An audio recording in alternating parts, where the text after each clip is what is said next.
පාටකුරුල්ලෝ ටෙලිනාට්‍ය නරඹන ඔයාලව ගොඩක් ආදරෙයින් ටෙලිසෝන් මගේ YouTube නාලිකාවට පිළිගන්නවා. ඔන්න යාළුවනේ මම ඔයාලට කියන්න යන්නේ මේ ටෙලිනාට්‍යයේ සමුද සිද්ධ වෙන්න යන්නේ මොකක්ද කියලා. ඔන්න භාවනා කතා කරනවනේ මෙවන්ට එන්න කියලා හම්බ වෙන්න. භාවනා මේ වෙලාවේ මෙවන් නඩගාගෙන මෙවන් එක කතා බහ කරලා කොමක් හරි ප්ලෑන් එකක් ගන්න තමයි හදන්නේ. ඇත්තටම භාවනාවට ඕන වෙන්නේ කෙවින්ගෙන් වගේම නිම්නාවගෙන් පරිගණනේ.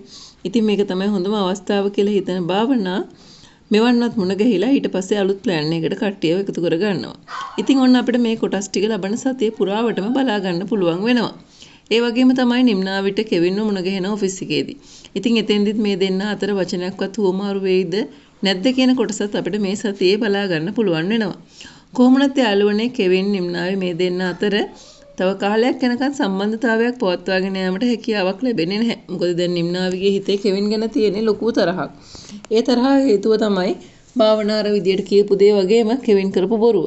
කෙවින් කරපු බොරුවට වඩා භාවනා කියපු හුඟක් දේවල් නිම්නාවිගේ හිතේ දුන්නනේ. ඔන්න ඔය හේතුවත් එක තමයි නිම්නාවි හුඟක් තරහෙන් ඉන්නේ. ඉතින් අපිට තව ඉස්සරහට බලා ගන්න පුළුවන් වෙනවා භාවනා තව කොයි වගේ දේවල් කරාවිද කියලා. ඇත්තටම භාවනා මෙන්න මේ විදිහට හැම දෙයක්ම නැති කරන්න තමයි ප්ලෑන් කරලා කරන්නේ. ඉතින් මෙන්න මේ කොටස් කිහිපයක්ම අපිට ළඟදීම බලා ගන්න පුළුවන් වෙනවා. ඒ වගේම තමයි ෆොන්සේකා මහත්තයා ගාවට එන ඉන්වෙස්ටර් අර දිනේෂ්. ඒ දිනේෂ් කොහොම හරි මේ ප්‍රොපර්ටි ටික අයිති කරගෙන නුරාන්වත් පන්නලා තමයි පස්ස බලන්නේ. ඉතින් ඔන්න බලන්නකෝ නුරාන් කොයිතරම් දිනේෂ් විශ්වාස කරගෙන හිටියත් අවසානයේදී නුරාන්ට සිද්ධ වෙන්නේ කිසිම දෙයක් නැතුව පාරට බහින්න.